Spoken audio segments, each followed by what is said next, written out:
Caroline. And I'm Phil. And we're here. We didn't think we were going to make it. No. 2 reasons. One, we're supposed to be at our grandson's birthday party today. But we've both been really ill. And it wasn't until this morning we started getting better. And we should have left yesterday. I'm going to make myself a bit taller. Good idea. You look quite short there. Yeah, getting better is a good word. Up until yesterday, my nose was running like a tap. My eyes, I came back in from a family visit and Caroline said, did they have a cat? Because I do get allergic reactions to cats. And my eyes just puff up and they run, and that I looked exactly like I'd been, but they didn't have a cat. And I knew I was coming down with something. So by the time we got to Friday, we were in no condition to travel. No. Sadly today, we missed the birthday party, but that's gone wonderfully well. I checked with Nathan, he said it went wonderfully well, and they understood why we couldn't be there, and we hope to see Max sometime in the near future. Tell me, do I smell? No, I'm sort of going out of picture. I didn't get you until after we'd started the countdown, so I didn't know where they were. So we didn't even know we were going to be doing a live show tonight. When we got up this morning, we said, neither of us can do it, but we just get so much better through the day, so you're getting us tonight. But I can't guarantee everything will run smoothly, but then again, when does everything ever run smoothly with us anyway? So you'll be fine. Right. If we suddenly go on a decline about halfway through, we'll slide away. We'll just fade to Mankey and play music. Right, let's have a look at the first three in. And the first one in was Adam, the Victorian Mudlark. Well done. Second place was Lexi B. And in third place was Judy Erickson. So well done. Congratulations, our first three on podiums for tonight. And there's been lots of chats going on talking about cooking, and we're terrible for food. We're always talking about cooking. Right. I tell you what, there's been some nice cooking going on with Ed over on the Facebook page. I know. He had hot pot in one, and he had pickle going on in another. He's been looking for recipes for marrows, and one of my favourites, I've never seen it homemade. I've only ever had factory produced. Garibaldi. Dead fly biscuits. See, I keep an eye on Ed's cooking potentials over there. Yeah, lots and lots of things with Ed. You've been cooking. Yes. So well done. I noticed Lexi's got some pork in, I know. Yeah, they'll all be talking now. They'll all be talking. I love slow roast pork. My favourite is spare ribs. Pork spare ribs. They've got to be really slow cooked. I've had them before, and trying to gnaw the little bit of meat off the bones. I like getting them when the meat just falls off and the bones are clean. That's my favourite. But there's never enough meat. It looks like such a big piece, and then you eat the meat, and then you're just left with a load of bone. Never had that problem. When in one particular job that one of our children had, because they used to travel the country doing spit roast pork, whole pigs, wasn't it? Yep. Spit roast them. They went to the races and all sorts, big events. The smell on that. Yeah, they'd have the old thing going, and they'd be carving it off and making them. So ideal job for one of my children, obviously not the vegan one. No. That suited the other down to the ground. I can't imagine our vegan child, who has been vegan from 12 and is still vegan 20 years later. No, they're not going to want to do a spit roast. No, fair play. Each to their own though, and it served a purpose for a time. It did. Right, you may have not. Remember I said last week it was going to be all Christmassy this week? Well, I was going to make videos and I was going to be so busy, and because I've been ill, it never happened. So Phil just grabbed a bag of a box of all my bits. Caroline's creations from last Christmas, and decided, having promised you Christmas this year, Christmas it would be. Not this year. We're all having Christmas this year at some point. I'm not running on full pelt. Sorry, folks. This definitely promised you Christmas at some point. So here we've got Mankey and Panky enjoying some festive opportunities, and Santa down there as well. So it's Christmas here. It is. And Catherine has been making Christmas wreaths. And I've just picked up a message from Catherine on Facebook before we come on, and has been doing really well. I think it's 3 Christmas wreaths they've sold to raise money for the Cats. Is it the Cats Trust? I never know. Cats Protection League. Society or League, something. I can never remember. But Catherine works in the Cat Protection You in tonight, shop, Catherine? I can't see you. And Catherine just sold 3 of her wreaths that she made to raise funds for that, but also has sold, I don't know if anyone's seen the pictures of the potion bottles that Catherine made for Halloween. She sold all bar 2, has to make some more, and I forget how many, but 14 bottles were sold to one customer to decorate the windows in a B&B. So they must have been impressive. So there we go. That's our link to go from Halloween to Christmas. Yep. Catherine's doing the same thing with Halloween and Christmas. I know I was going to do so much this week. We were going to have a new shiny countdown because the old ones, I played them so many times, but I didn't have time for that either. Yeah. So it's been a bit of an annoying week. I haven't done what I wanted to do, but we're back to normal now, I think. And just about. we have got footage to do a new French one. We have. Yes, because we've got footage. I was filming the journeys as we travelled for us to be able to make a new French roads trip intro. I got it. He's just he'll catch up. Yeah. We'll get you a cup of strong coffee to keep you going. Well, I've been living on Lemsips for the last 3 days, but I've managed to go today. I don't think did I have one this morning? You haven't taken any painkillers or cold reliefy things, anything I don't today? I haven't taken any medication today, whereas I could not have functioned without antihistamines, paracetamols, Lemsips. Just going to turn our heater off because it's one of these halogen ones. Ooh, it makes me And look all everything glowy and looks red. orange. Yeah, and that's why you've got the flickering lights behind us and everything. Or There at you least, go. I'm not sure if they're showing up on there. Yeah, now then, that should have stopped the flickering Oh, behind. don't worry about the flicker. That doesn't. I think that's just That's just us. what's on is there it? as well, is it? Oh, sorry if there is. Us. We never used to get a flicker. I paid £8 for my daylight bulb for in here Yeah, it worked about well. 10 years ago. And I thought, oh, they say it lasts for 20 years. I'm like, oh, yeah, I don't expect it will. It's been going about 10 years now, and I've never noticed the flicker before. But lately, maybe it's it's on the flickering, so I edge. think maybe it's getting a bit dodgy. We might have to invest in a new one. Ooh, mind you, they're not £8 anymore. No, allowing for inflation, they're probably 20 now. Actually, they're not, because daylight bulbs have become more popular now. When I bought this, they were quite... Oh, I keep looking at it. I've got big white blotches in front of my eyes. The price has come down on them a bit. It's probably gone back up a bit since COVID, but it's probably not as bad as it was. Anyway, we're chatting away. We're chatting your away. hands are nice and warm. That's because freezing. I'm probably running the temperature. Right, let's have a question. Ooh.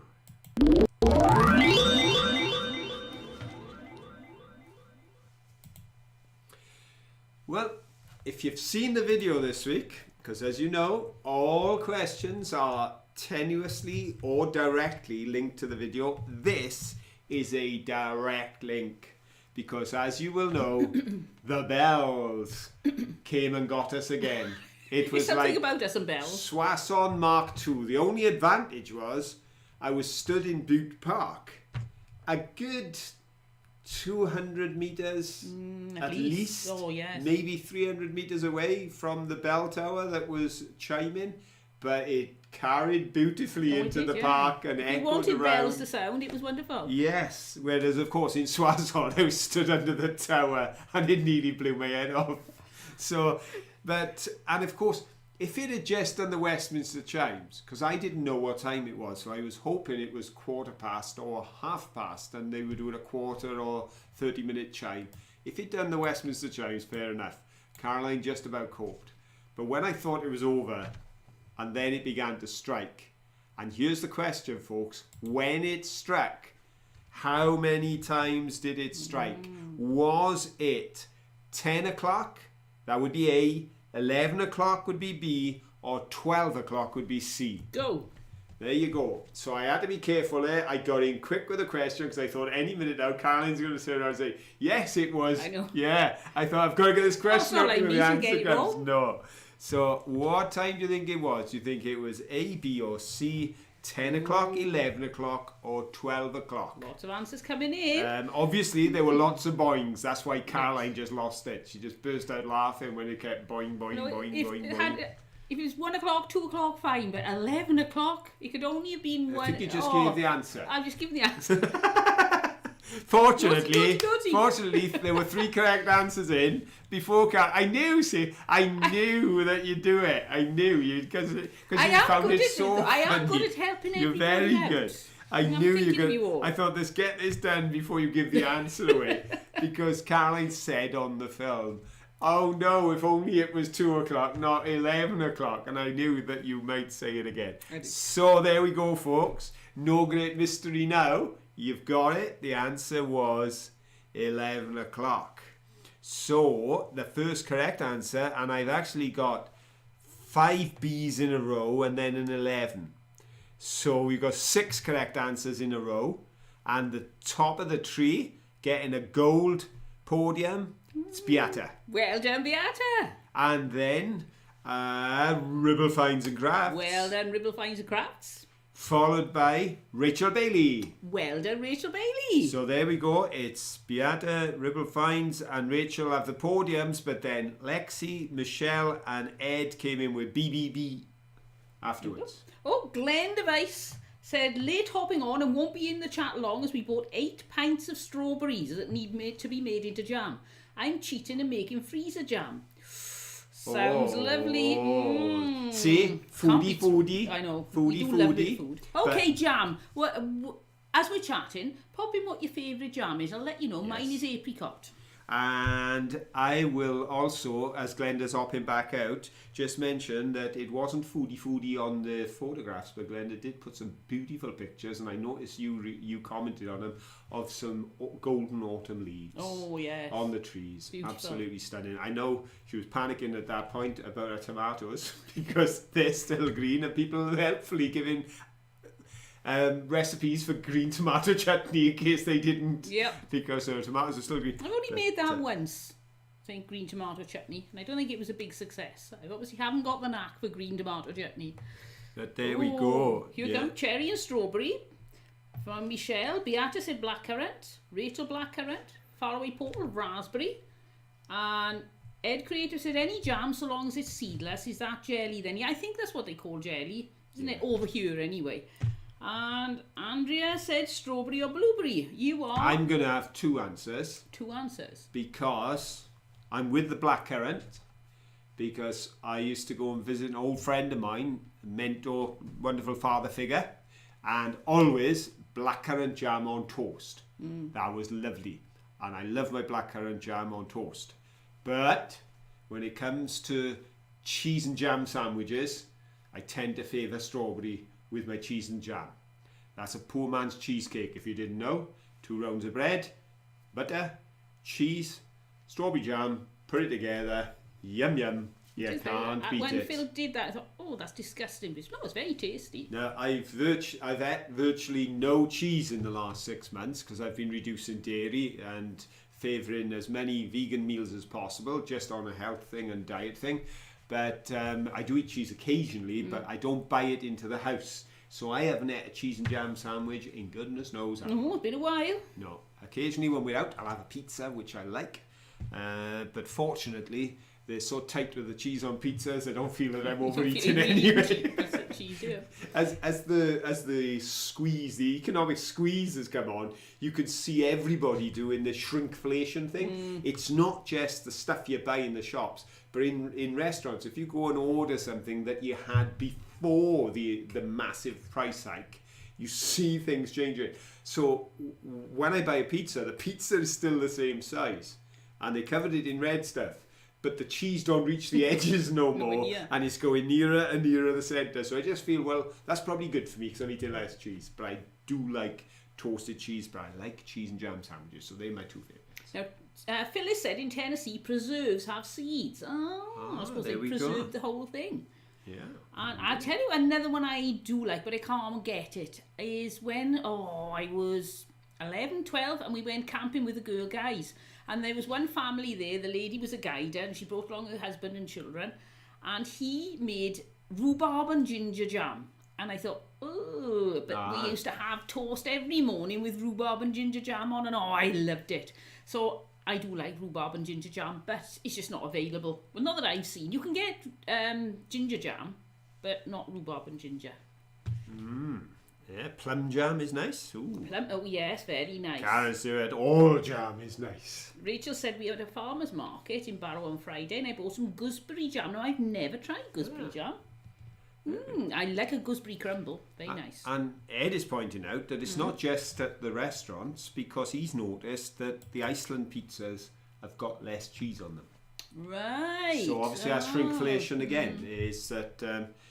So, because I used to find that what I like to do was to buy very economical pizzas, the very inexpensive ones, and then grate a bit of my own cheese on top. So I A bit. Yeah, me and Tim, when we'd have pizzas, he'd always look forward to the fact that I would grate some extra cheese on, and then you'd get this golden brown bubbly cheddar, because you never get that effect from an inexpensive pizza, and you don't get enough cheese even on the expensive pizzas. So I'd rather do that myself.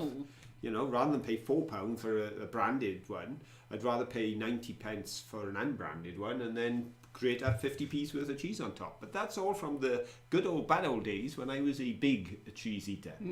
It was cheese. Cheese in some form or other. My major failing was cheese, so I've tried not to have cheese in the fridge for the last 6 or 8 months, and it's done the trick. I've lost a couple of stones, so I'm getting there.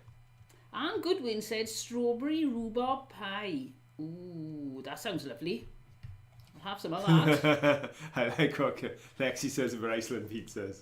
Oh, good. Are you going to Reykjavik, Lexi? You really yeah, going? looks like 44 days when I go to Reykjavik. Beata said I had lemon jam from Italy. Now, I've had lemon marmalade, but lemon jam sounds much nicer. I tell you what I love is the idea, I've never tried it, but you got lemon curd, but you also got what they call lemon butter, and I wonder what that's like. That sounds very interesting. I have no idea. I imagine it's like a really thick lemon curd and creamy. Anybody had that? What's it like? The thing is, I like strawberries and I love rhubarb pie. I just don't know if I've never thought of the two together. I reckon it'd be nice. I've never thought. I think of you'd have the together. tartness of the rhubarb mixed in with the lovely flavour of the strawberries. My mum wanted to make pie this week, and of course my mum will be this week. She'll be 89. Yeah. It's mum's 89th birthday. This Thursday, is it? The 11th? It's not far off, 4 days' time. And mum's hoping to be in Hastings because our grandson's official birthday is actually on the 12th. His birthday party we were going for was on the weekend, but his actual birthday is on the 12th. So my mum's hoping to be in Hastings for her birthday and to wish happy birthday to her youngest grandchild the day after she's 89 when he's 5. Yep. And where was I going with that? Why did I mention mum? Mum wanted to make pies. Yes. See, I'm not really... We'll get there. I may be breathing better, but my brain is still switched off. Yeah, so we went, so Mum said, rather than peel things, can you get me some tinned pie filling? So I got her 2 tins of apple pie filling, but they were like $1.25 each. And there was this large tin, the size of the other 2 tins, of rhubarb in light syrup. And that was 50p. A bargain. It was a branded make, it was Princess, and it was 50p. So I thought, because he was very impressed by this tin of rhubarb. Well, I just love a bargain. So I got it and suggested to Mum that if she just drained off the syrup and put it into a pie, it would be already sweetened. So I'm waiting on the results of that. Because in fairness to my mum, she makes lovely pastry. She does. And she's also always been Caroline's inspiration when it comes to Victoria sponge. Oh, I've never seen a Victoria sponge as deep as my mother-in-law's Victoria sponge is.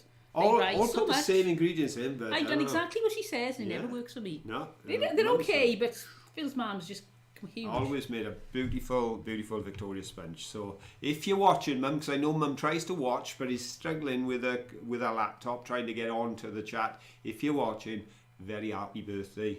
Because of course we won't see you before your birthday because we're avoiding Mum because I would not want to give this to Mum. One, it would ruin her possibilities of going on a trip, but also the last thing you need is a stinking heavy cold. Oh, Christina Mitsuzaki, well done, you interrupted Phil. Thank you so much. 55 so Swedish krona super chat, and let's have a look. Oh, it's an avocado, giving a little gift to a little baby avocado. We that's absolutely lovely. Appreciate that. Thank you Christina. so much, Christina. It really is kind of you. Thank you so much. Generous and so kind of you. We appreciate that no end. As I say, so big happy birthday to Mum because we can't actually go see her and wish her happy birthday. No. We did. So it also gives me extra time to get her present sorted. P. Mitch said prickly pear jelly is good. Now, I've never eaten any form of prickly pear, so I believe you. I've heard of crab apple jelly. Yes, that's quite nice. Because crab apples are unedible, but people pick them because they're so sour, but people pick them and make jelly with them, don't they?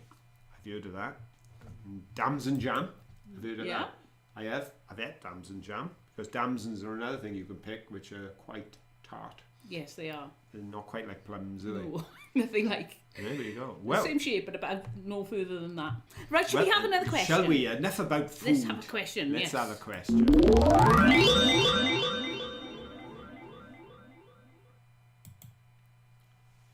Right then.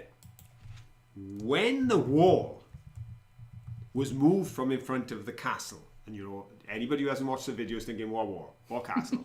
Cardiff Castle had a wall out the front, in front of the main entrance.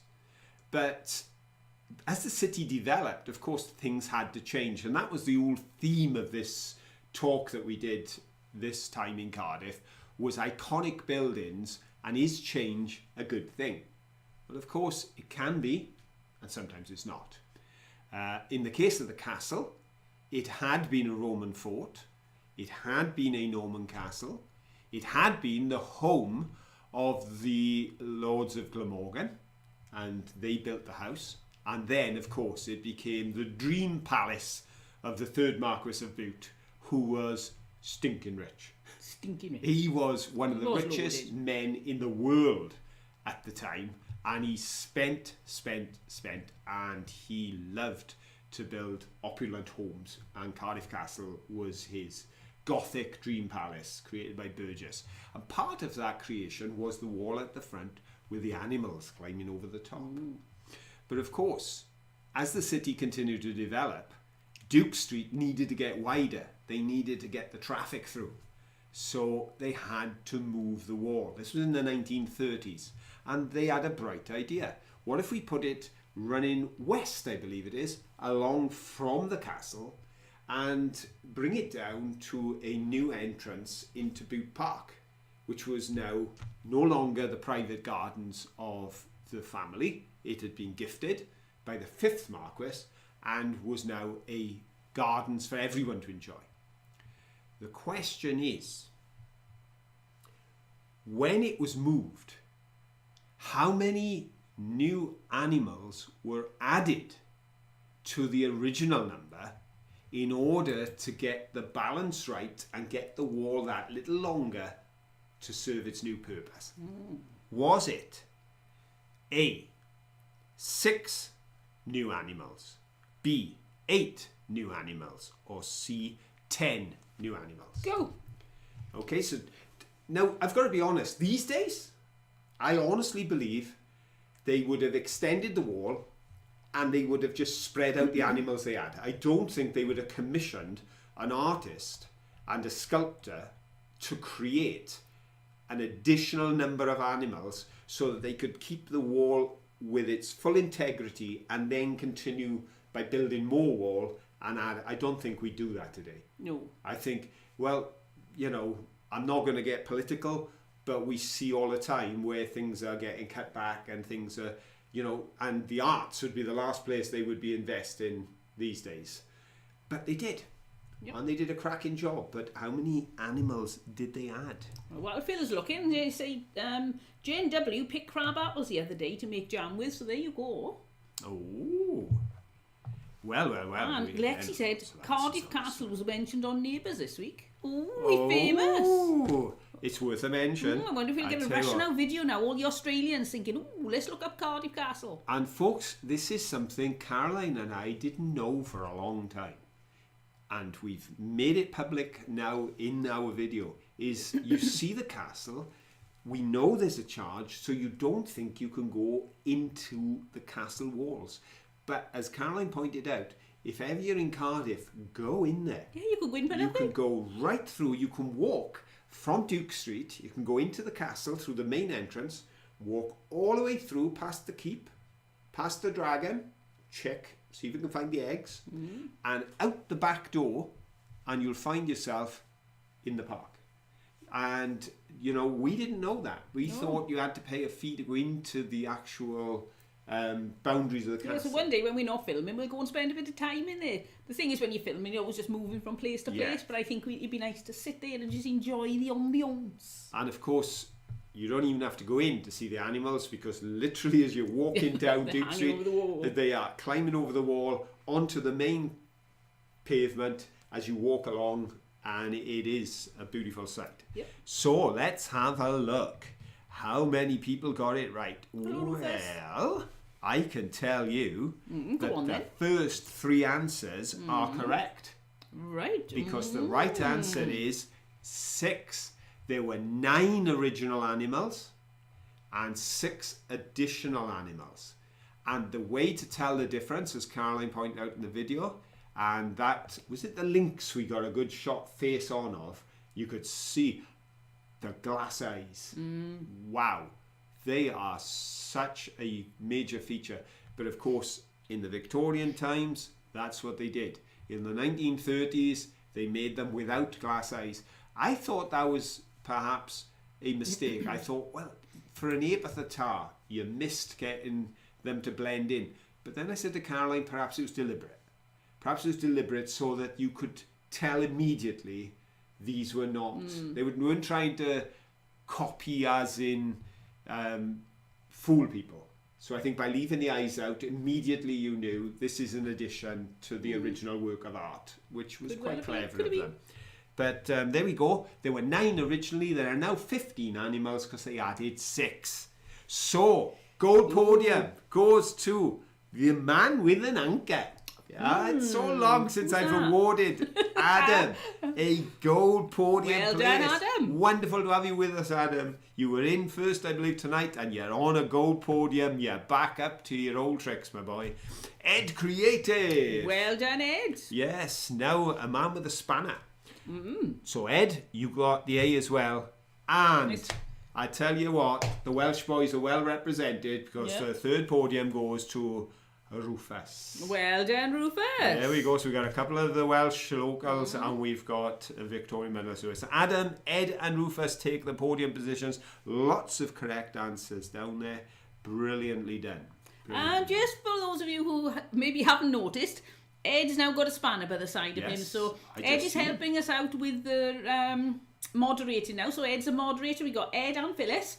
So we're getting a little bit of a team build because it's a lot on one person. Plus, it takes any worries off, you know, if somebody, I got to be there this week because they need me. Now we've got a little bit more flexibility. So between the 4 of us, hopefully, we'll be able to moderate more efficiently. It's just so that if people get a bit excitable and it gets out of hand with the chat, they can just moderate it. But also, we want to watch trolls coming in. We don't want, if somebody comes in and says something hurtful or offensive, then it's nice that somebody can quickly. Yes, because I miss it when I'm trying to with do the extra everything. set of eyes, it'll do that. So thanks for taking that on, Ed. I just noticed, I'd forgotten, and then I saw the spanner, so I said, oh, is Ed needs a spanner? I said, oh no, I was going to put him on for Friday and I forgot. So I managed to get on in just the last 30 seconds of the live show at the premiere yesterday and clicked the button, so it was very last minute yesterday.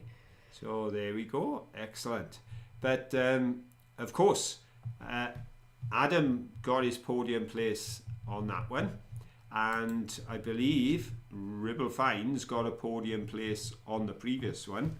Right. And there's a combination of those 2 characters, I believe, if I remember rightly, on our Facebook page, because I'm almost sure I saw pictures of where Ribble Fines had actually created things out of fines that Adam had got while medlocking. Yep. Am I very correct? Good, yep. Yeah, I am. They made jewellery. Well, you're relying on me to check. Yes, I'm checking with you. Could be right. Just in case, but I'm pretty sure that was on there. And because, I'm pretty sure Steve turned Adam's finds into those brilliant pieces of jewellery. Yeah. So I'm pretty sure I've got that right. I'm pretty sure Steve and Ribble Finds are the same person. If they're not, then I apologise for getting confused. Because I do get confused. Because people have different names on one place to another. So if I've made the wrong connection there, I apologise. Yes. Because I'm capable of doing that, even when I'm well. And at the moment I'm poorly, so now I'm really capable of getting all backwards. Right then, well done on getting the 6. Yep, well done. And we're going to have some news. Happy news. Yep. Okay. Hey, Caroline's going to I go with the happy button. news. I don't know if it got to the end or not. Caroline's going for the happy news first. And tonight on the news, we've got mental health charity base to get DIY SOS makeover. Ooh. The co-founder of a mental health charity says she is excited and overwhelmed that it has been chosen for a televised makeover. Andy Hannibal set up Butterfly Effect Wellbeing in Harlow, Essex in 2019 after her mother took her own life. The charity, which currently operates out of a temporary building, is to be transformed by the BBC. There's an awful lot of letters here. BBC DIYSOST. That's a lot of letters. I sympathise. Thank you. That's why I gave you that one. And a host of local volunteers. Miss Hannibal said the efforts would help make her dream a reality. The team, led by presenter Nick Knowles, will renovate a derelict bungalow into a new wellbeing hub in 6 days. In the first week of seeking volunteers, the team received more than 300 emails from people wanting to help with the build.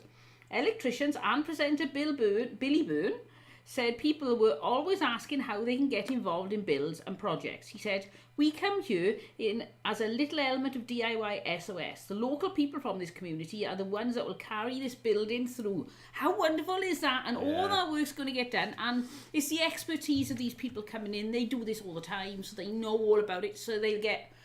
Yeah. I would imagine it would cost them a fortune to get plans like they're going to make. And then they can organise the people. So I think it's brilliant. And...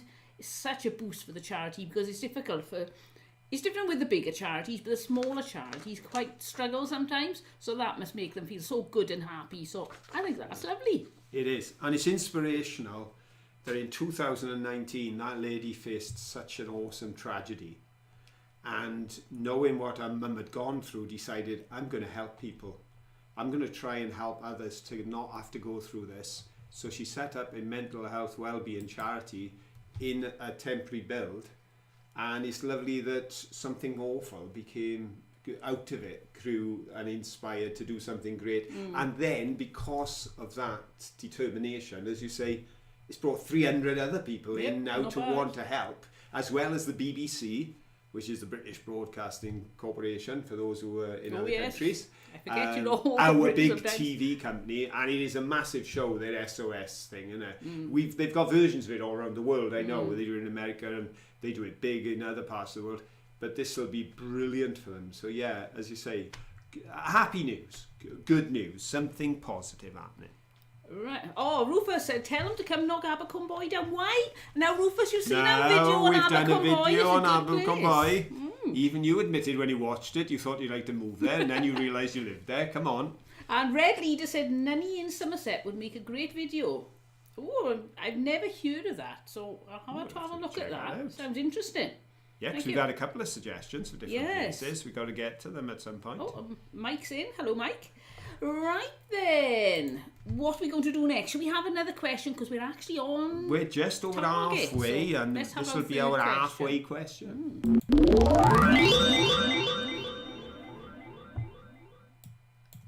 Okay, I'm going to stick with that wall. I'm going to stick with those stone animals. Go for it. And not to confuse you, I'll stick with the 6 animals that were added to the wall.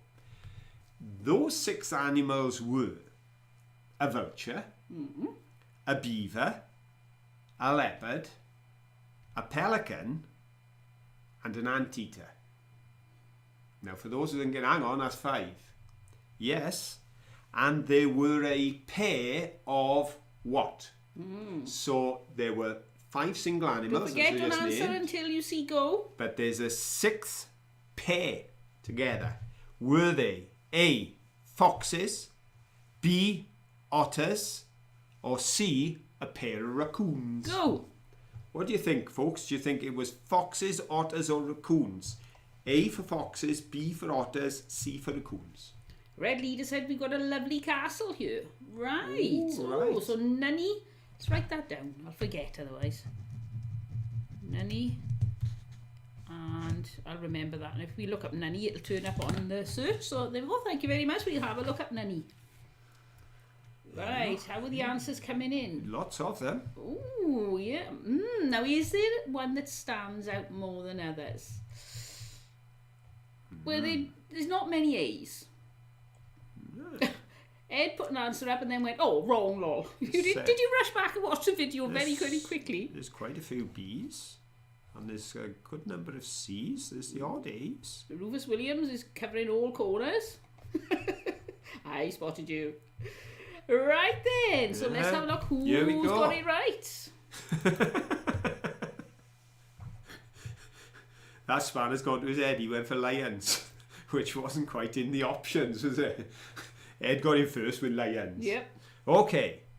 The correct answer is C. It was raccoons. Yeah. Now, I could have been naughty and put apes in there or monkeys, because there was a pair of monkeys, but they were in the original.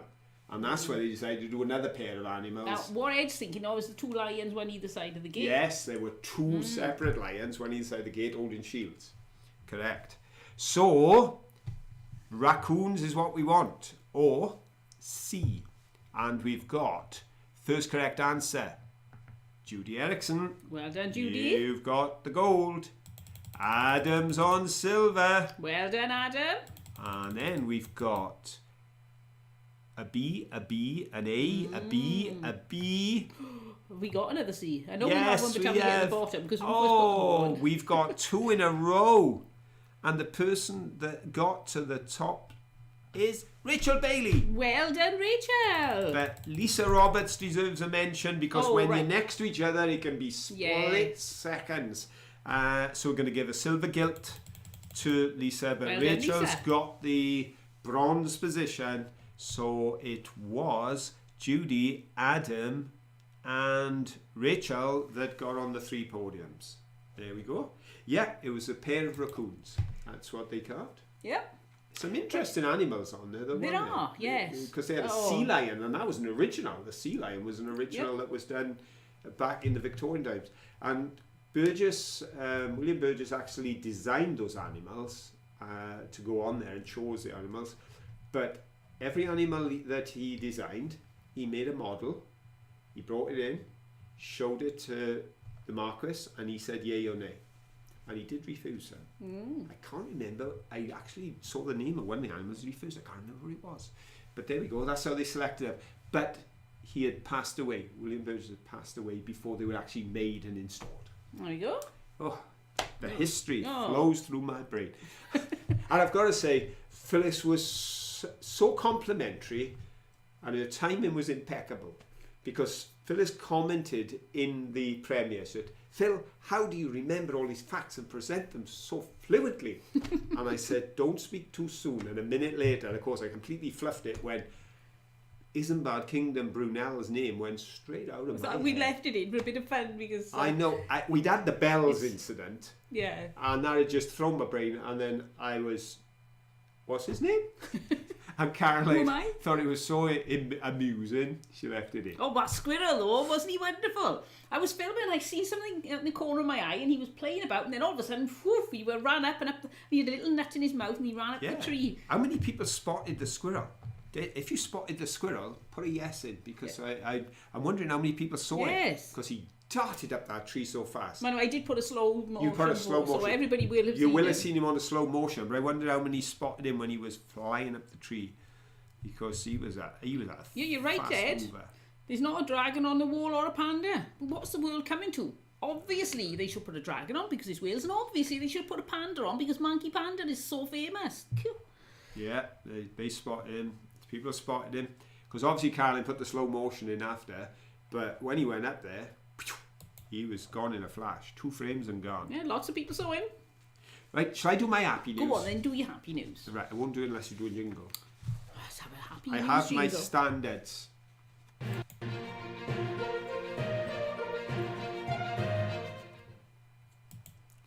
This is under the heading Apples Help to Squeeze Untapped Potential. Confidence boosting work experience plus a dash of nature connection is a powerful recipe, say those behind an apple themed program in Cornwall. An apple a day may or may not keep the doctor away, but could they help get young people into work or training? That's the hope this week at the Eden Project in Cornwall, where apples grown in their orchards have been harvested, pressed, cooked and served to visitors as part of a program supporting young people who are not in education, employment or training. When the apples had been harvested, the young people then headed to the kitchen with Eden's head chef, Mike Greer, to rustle up some apple crumble and chutney before sharing the results plus apple juice with visitors. The Apple Academy is just one example of work going on in Eden as we continue to help build relationships between people and aid them in gaining a wider understanding and connection to the natural world, said the head chef, Mr. Greer. Food is such a powerful medium to demonstrate what can be achieved when we come together. David Ainsley, the Compass Project Officer at Eden, said, "Groups such as these demonstrate a huge untapped workforce of highly talented people who just need a little help and guidance to help them fulfill their potential."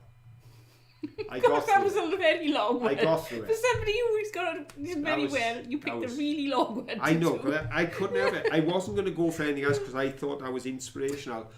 Because, as they say, you have got young people who are currently not in any form of training, education or employment, and they're getting left out. And they're trying to draw them back into interacting with other people, realising the joy of contributing and being creative. And they're doing it through the Eden Project. Those who don't know, who are not from this part of the world, down in Cornwall, they've got these huge greenhouses. They're like big domes. Big domes, big yes. domes. It was one of the Millennium Projects, I think, wasn't it? Oh, I'm not sure. Possibly, I think it was. And they grow all manner of things in there, and they use nature as an educational thing. They've got a desert area, they got everything. It's lovely. They got like coffee plants, and banana plants, pineapples. They got all sorts down there. And what they've done with this project, I think, is incredible because they are actually giving these young people, and I did read that they've helped 1,500 young people so far through the projects they run at the Eden Project, which I think is great because, like they said, they're using nature, cooking, all the basic things to show young people how they can work together and achieve something. And what they've done is taken them from picking the apple from the tree to literally selling the product to the customer and giving them that sense of achievement. And it's obviously working and it's invaluable for young people. So although it was a struggle to read that with my current brain state, I'm glad I did, because hopefully it's inspiring other people as well to know there's good things happening. And sometimes you see these places and you think, well, they spent a load of money on that, and you know, all right, it's greenhouses full of plants, which is pretty to look at, but couldn't they have done something else with it? But there's more to it. They're obviously doing a lot more down in the Eden Project than just growing veg. Yeah, and Beata said, didn't they get money from the lottery? I just watched a documentary on it. I believe they possibly did. Well, it's a bit of a coincidence, isn't it? And as I say, it's lovely to know that they're using these places for such inspirational work, because there's a lot of needs out there. Andrea said apple butter is divine. I've never tried it. Ooh, that sounds interesting. Let's have a look. I noticed somebody was in. Oh, Jeannie. Hello, Jeannie. Hi there. And Peggy said apples are good, but cider with cinnamon sticks are better. Ooh. Sounds delicious. We had some interesting discussions coming up on the Facebook page as well this time, and Yvonne raised an interesting point, and I know a few people answered her, including Ed and myself, she said about the amount of scrap they see when all the mudlarkers are going round, and you watch some of our old videos and you'll see us walking over tons of scrap, especially down on the beach. And she's saying, can you sell it in this country like they can in other countries? And there were various answers saying that it's you can in small quantities. You can take it into scrapyards and that. And I was telling the story of when our eldest grandchild was little, and we used to collect the cans. When we were walking home from chapel on a Sunday, we'd pick all the cans up the kids and young people had chucked away, and we'd put them all in a bag, and then we'd take our grandchild down to Tesco's, and they had a machine, and they could drop the cans in, and it sort of run them through this machine. You could see it going and crushing them, wouldn't it? And we get points on our Tesco point every time. So that was an interesting discussion that came up about recycling this week. Oh, Dorothy said, have you tried sheep's cheese? I don't think I have. I had manchego when we were in Spain, but I think manchego's goat's cheese. Don't think it's sheep's cheese, but it could be. But I wouldn't mind trying it. I'm not fussy where my cheese comes from, as long as it's cheese. And all that talk of dragons earlier on, Lexi put up a picture of something she'd made, which was a dragon's eye bracelet. Oh, I know, that was really good. Wasn't that stunning? Wasn't that stunning? Very good. Yeah, see it? You made that. It ties into the eyes on the animals on the Cardiff Castle. Oh, Of course, I tell you. We think of everything. I know. Not a coincidence at all. I think I'm starting to get quite warm. I turned the fire because I'm freezing. I'm not warm up. Just. Oh.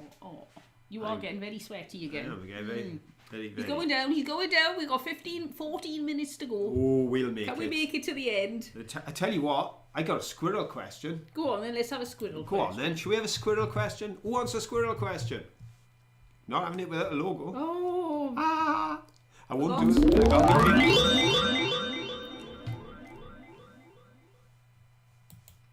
Okie dokie. The squirrel that ran up the tree behind me while I was speaking to camera was a grey squirrel, which far outnumber now the 140,000 red squirrels that are left in the UK. That's all we've got, is approximately 140,000. What is the approximate grey squirrel population in Britain? Is it A, 1 million, B, 3 million, or C, 5 million? Go.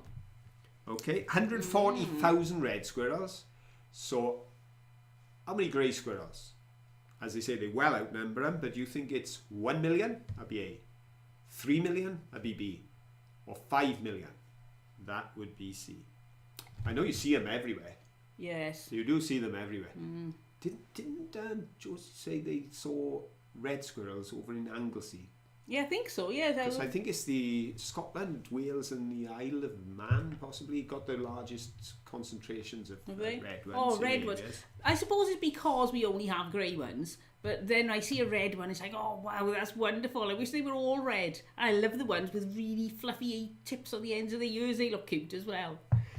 Right. So do we have any? We've got right some answers? interesting selection of hello, answers. Faraway Porter. I noticed you there. Well, most people seem to be going with either 3 or 5 million. That seems to be the most popular of answers. And I can tell you that the correct answer is approximately 3 million. Because actually the figure I came up with, which was an approximation, is 2.7 million. So I went 1, 3 and 5. So it's nearer 3 than any of the others. About 2.7 million grey squirrels to 140,000 reds. That's pretty, what's that? It's a lot to 1, isn't it? Yep. So the very first answer in is correct. And it's from Mike Sage. Well done, Mike. Well, then it's him again. The man with the anchor. Adam. He's well done, Adam. And then it's Michelle Grady. Well done, Michelle. So there we go. And we had a B, then 2 C's, a B, then 2 C's, and then a B. So there were a mix of answers, but it's Mike, Adam, and Michelle. Well done. You've got the podium spots this time because there are almost 3 million grey squirrels. Excellent. In the UK. Right, Peggy said, I don't believe I've ever seen a red squirrel. But Anne said, my mom has an albino squirrel that hangs out in her backyard. And Phyllis said, little red squirrels in the Appalachians are called boomers. And of course, the squirrels in Phyllis's part of the world will be 1 tree short. Yes. Because I don't know how many of you noticed the footage that Phyllis put up on the Facebook group, but the 80-foot tree that was looking rather dangerous near her house, and of course Phyllis actually had a branch fall on her car as well in a storm recently, so it had to be dealt with, took down an 80-foot tree. So that's one the squirrels won't be running up in the near future. I tell you what, I say it every week, but it's true. Go on then. We do have quite a variety of topics on our Facebook page. Yep. I think we've got one of the most varied Facebook pages ever. Yes. Facebook group, sorry. The theme is everything. And there's 92 in the group now. Yes, so thank you to everyone making contributions. Thank you to everybody who's joined. And if you haven't already joined, feel free. You have to just request, and I'll put you in. There's no exam to get in. But the reason we do it that way is because then we can, if somebody did come in, a troll or somebody came in and started upsetting people, we can simply remove them by having the group. It's not as an a open group. closed You can group. say what you like, and So it's a friendly people- bunch. It's a lovely place Well, where people you can't can say chat. what you like, but you know, you can. You But can people go to can work, chat about all the somebody things they picking on you. enjoy, and it covers everything from felling trees to jewellery to the being made to what else we Monkey, had? a medical emergency when Monkey fainted. That's right. We get little things like that, and of course, Ed's also been making tiny hats Yeah. and bats, so he's very creative. Maybe And rats teeny next. weeny watercolours. Yes. Yes. I tell you. Sandy Black said, in Ohio, we are seeing black squirrels more frequently. They're beautiful. I would love to Oh, see I a haven't black seen one of squirrel. those. Wow. And of Right. course, and I also remember, I think it was Bonnie put up their last visit to the beach this year. And I noticed you commented on the beautiful sunset. Always The lovely. gorgeous sunset they put up. See, it's fantastic. So please keep putting your comments in, keep chatting to each other in there. It's lovely. We just want the group to become a spontaneous place where people can share and do well. Smarter. Yeah, okay. Monkey wants me to tell you that although he knows that there are lots of problems at the other side of the camera, that this side there is as well. So he just wants to give Phil a get well soon kiss. Thank you, Bert. And he's going to come in because he wants to kiss all you too. So if you're feeling a bit sad, a bit ill, a bit fed up, or even if you just fancy a monkey kiss and pucker up, he's coming in. Mwah. There you go. You happy now? Yep. Happy go then. Right. Right. And we've had 2 pictures of Lincoln this week. Oh, somebody, Lexi was it, said, does monkey fit in the sleigh? Well, I've got to walk because Santa is attached to the reins. So, yes, he does. Look at that. There we are. You stand up, Santa. You take Sven for a walk. There we There we go. go. Monkey can sit in the sleigh. There we go. Also, yes, as I was saying, we have had 2 pictures of Lincoln this week. In fact, we've had several pictures of Lincoln, but we've had 2 Lincolns. Because Lexi took pictures of Lincoln, the place, when she visited it. But Michelle Ann has taken pictures of Lincoln as in the president, because there was a mural of it. See? There's always a see thread that? running through everything. See? I do. It's amazing, Michelle Ann isn't it? also took pictures of 2 horses. One running through what looks like a shopping precinct, and the other one running across what looks like a road island. But the one was made of steel and the other was made of stone. They were 2 statues. They were very impressive. They were. Very impressive. Right, we need another question because we need to Oh, finish yeah. in time because you're getting very tired and very clammy, so I think you need to go to bed.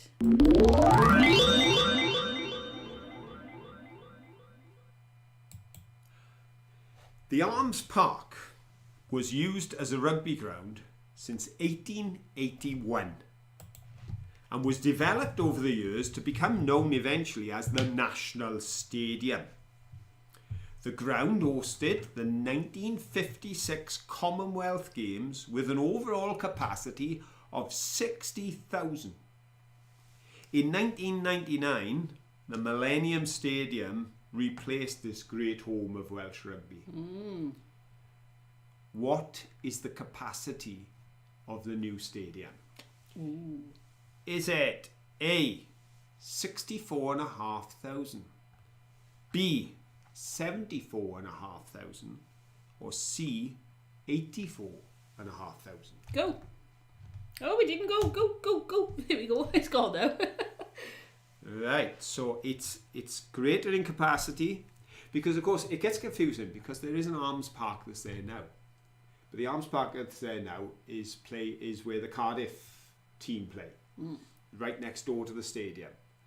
And the Arms Park there now, I think the capacity is between 12 and 16,000, something like that.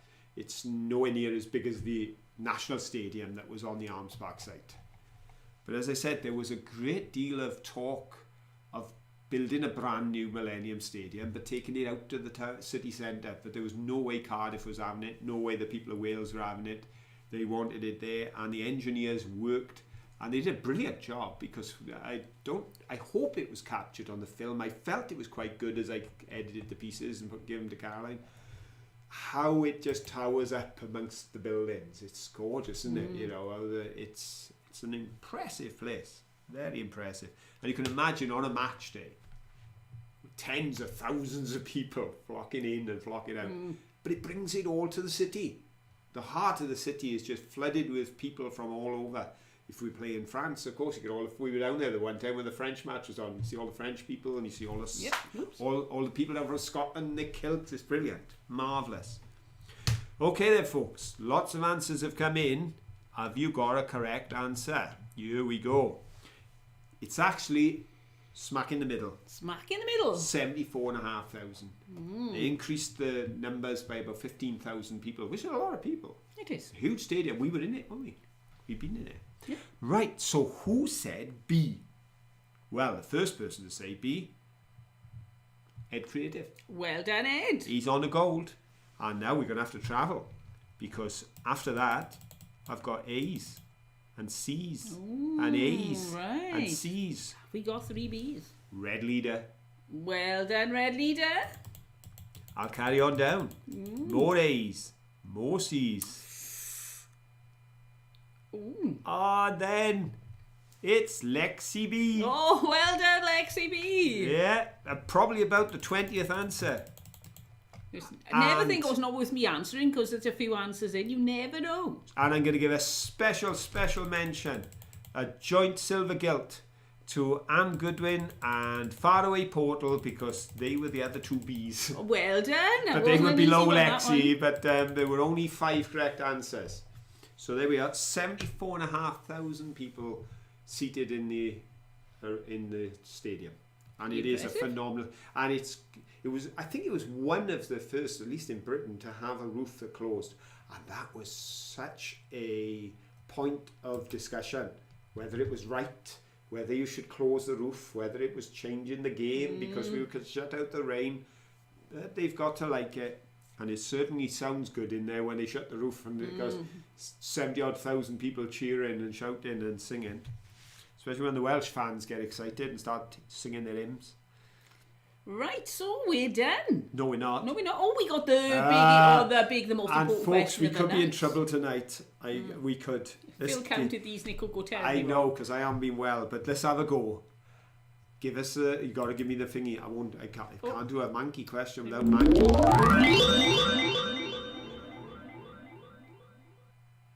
We got 2 minutes, so we could finish on time tonight.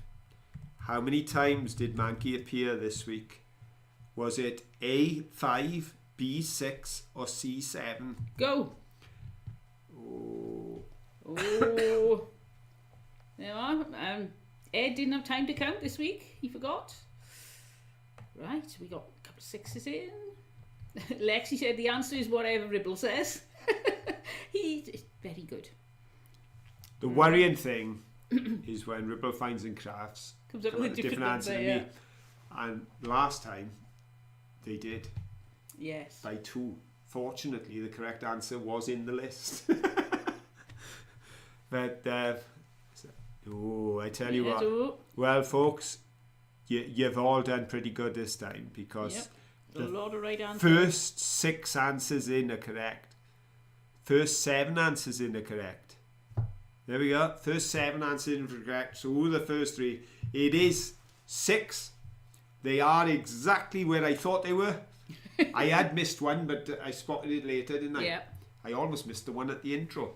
So there we go, folks. There are 6, and as Ribble Finds has pointed out, they are at the start on a rock, then they're in the planter, then with the anteater statue, then on the tree with the fungus, and then behind me on a branch, and then by the dragon's leg. Top of the list, Colin Scott takes well done, gold. Colin. Judy Erickson Well done, Judy. takes silver. Ribble Finds and Crafts takes bronze. Well done, Ribble Finds and Crafts. And as I say, there's a whole team of people afterwards that got the correct answer. Folks, I made it. It's 10 o'clock. I'm signing off because my voice is going. Let's go put poor old Phil to bed. Thank you for being here with us. It wouldn't be the same without you. And even though I'm not feeling 100%, I'm glad we made it. Yes, it's been lovely having you all around to visit. And we'll see you all next time. But until then, don't forget, have fun. Bye. Bye.